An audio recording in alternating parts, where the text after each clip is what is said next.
Assalamualaikum anak-anak. Bagaimana kabarnya hari ini? Masih tetap semangat bukan untuk belajar hari ini? Baik anak-anak, sebelum kita mulai pelajaran hari ini, mari kita buka dengan bacaan basmalah ya bersama-sama. Bismillahirrohmanirrohim. Baik anak-anak, hari ini kita akan belajar tentang tema 1, indahnya kebersamaan, subtema 2, kebersamaan dalam keberagaman pembelajaran 2. Baik anak-anak, tujuan pembelajaran pada pembelajaran 2 kali ini adalah anak-anak diharapkan mampu untuk menjelaskan pentingnya kerjasama dalam keberagaman dengan terperinci. Kemudian, anak-anak diharapkan mampu untuk menceritakan satu contoh bentuk kerjasama dalam keberagaman dengan terperinci. Selanjutnya, anak-anak diharapkan mampu untuk mengidentifikasi formasi berdiri tarian daerah. Selanjutnya, anak-anak juga diharapkan mampu untuk mempraktekkan tarian daerah dengan tepat. Nah, anak-anak, sebelumnya kita sudah banyak belajar tentang indahnya keberagaman budaya yang ada di Indonesia. Nah, sekarang bagaimana sih cara kita menjalin kebersamaan dalam keberagaman tersebut? Mari kita gali lebih lanjut lagi. Simak bacaan berikut ini. Tong sampah gotong royong. Ada yang berbeda setelah senam pagi pada hari Minggu ini. Warga berkumpul dengan berbagai peralatan dan perlengkapan di lapangan kampung. Beberapa drum kosong, bila-bila bambu, karung plastik bekas, dan ember bekas tersusun di pojok kiri lapangan. Di pojok lain terlihat tumpukan kaleng cat, kuas, wadah cat, dan beberapa peralatan lain. Apa yang akan dikerjakan oleh warga ini? Pagi hari, Pak Made dan keluarganya harus melakukan ibadah pagi terlebih dahulu di pura. Sementara itu, warga bekerja sejak pagi bergotong royong menyiapkan tempat sampah baru. Udin, Siti, dan Edo membantu Pak Ismail dan beberapa warga lain menganyang bila-bila bambu menjadi keranjang sampah. Keranjang ini akan menjadi tempat sampah kebun seperti daun-daun kering, batang, dan buah yang berjatuhan di bawah pohon. Lani memilih untuk membantu warga yang memoleskan cat dasar putih pada ember dan drum bekas. Ada juga warga yang menambah lubang-lubang di karung-karung plastik bekas agar nantinya bisa dipakai kembali menjadi tempat sampah kering. Kira-kira pukul 10, Pak Made, Dayu dan keluarganya sudah kembali dari kegiatan ibadah. Tong-tong sampah baru siap dihias. Pak Made, Ibu Made, dan Dayu berkeliling membuat pola hias di tempat-tempat sampah baru. Lani turut membantu Dayu. Setelahnya, warga bergotong royong mengecat dan memperindah hiasan tempat sampah. Sebelum matahari meninggi, sudah ada 12 tempat sampah baru yang dihasilkan warga secara bergotong royong. Drum bekas, ember bekas, karung plastik, keranjang anyam sudah berubah menjadi tempat sampah yang cantik.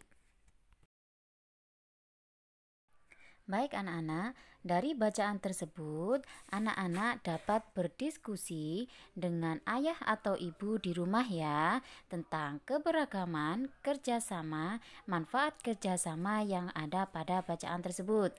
Di sini, Bu Mega akan kasih tahu contoh satu tentang keberagaman yang ada di bacaan tersebut. Kira-kira keberagaman apa ya? Ya, betul sekali, keberagaman agama. Di situ ada Pak Made dan keluarganya harus melakukan ibadah pagi terlebih dahulu. Untuk contoh yang kedua, ini anak-anak bisa melihat pada paragraf yang kedua, yaitu menganyam bila-bila bambu menjadi keranjang sampah. Yang menganyam ini adalah Udin, Siti, dan Edo yang membantu Pak Ismail. Jadi anak-anak bisa membaca kembali apa saja kerjasama yang ada pada bacaan tersebut. Bu Mega akan beri contoh satu lagi, yaitu tentang manfaat kerjasama yang ada pada bacaan tersebut. Manfaatnya adalah mempererat persatuan dan kesatuan. Nah, anak-anak, untuk yang contoh yang kedua dan tiga, baik keberagaman, kerjasama maupun manfaat kerjasama, bisa anak-anak diskusikan dengan ayah dan ibu di rumah ya, dengan cara baca kembali bacaan berikut tadi. Baik anak-anak, setelah anak-anak mengisi grafik di atas, sekarang diskusikan pertanyaan berikut ini dengan ayah dan ibu di rumah ya. 1. Apa itu kerjasama? 2. Apa manfaat kerjasama? 3. Bagaimana cara kita supaya bisa bekerjasama dalam keberagaman? Tulis jawabannya di buku tugas kalian ya. Jadi, apa itu kerjasama anak-anak? Ya, bagus. Kerjasama merupakan usaha yang dilakukan oleh beberapa orang untuk mencapai tujuan bersama. Bagaimana dengan warga di daerahmu? Apakah mereka juga bekerja sama dalam keberagaman? Ceritakan satu bentuk kerjasama yang dilakukan di tempat tinggalmu. 1. Keberagaman di lingkunganmu. 2. Memberikan satu contoh kerjasama dan menjelaskan sikap yang menunjukkan persatuan dan kesatuan saat kerjasama. 3. Manfaat kerjasama. Yang keempat adalah kesimpulan, yaitu apa pentingnya persatuan dan kesatuan dalam keberagaman. Jadi anak-anak, kerjasama dalam keberagaman merupakan sikap yang harus dikembangkan. Sikap tersebut akan semakin memupuk persatuan dan kesatuan jika setiap dari kita bekerja sama dengan baik, maka kebersamaan dalam keberagaman akan terus terjaga. Baik anak-anak, pada pembelajaran sebelumnya, anak-anak sudah berlatih tentang gerakan dasar tarian Bungong Cempa. Bahkan anak-anak sudah ada yang mempraktekkan tarian Bungong Cempa dengan diiringi musik dan gerakan yang tepat. Nah, anak-anak, dalam setiap gerakan penari, saat menari sebenarnya dibatasi oleh pola-pola tertentu. Pola-pola gerakan itu disebut dengan pola lantai.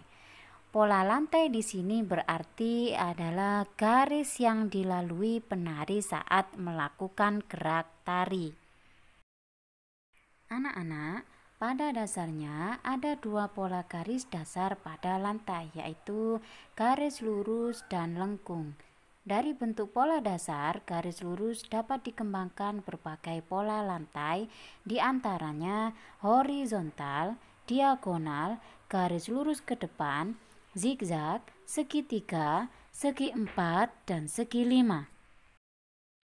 Sedangkan dari bentuk garis lengkung dapat dikembangkan berbagai pola lantai, di antaranya lingkaran, angka 8, garis lengkung ke depan, dan garis lengkung ke belakang. Baik anak-anak, mari kita perhatikan pola lantai tari Bungong Cempa dengan posisi berdiri sebagai berikut. Formasi gerakan A yaitu gerakan lurus, formasi gerakan B yaitu membentuk pola segitiga, formasi gerakan C membentuk pola lingkaran, sedangkan formasi gerakan D membentuk formasi zigzag. Nah, untuk melakukan gerakan pola lantai ini anak-anak bisa melakukan secara berkelompok atau mandiri. Baik anak-anak, cukup sekian pembelajaran tema 1, subtema 2, pembelajaran 2 kali ini. Semoga dapat bermanfaat bagi kita semua. Tetap semangat dalam belajar di rumah, makan makanan yang bergizi, tidak lupa untuk beribadah secara tepat waktu, dan Bu Mega mohon maaf apabila ada kata-kata yang kurang berkenan di hati anak-anak semua. Cukup sekian. Wassalamualaikum warahmatullahi wabarakatuh.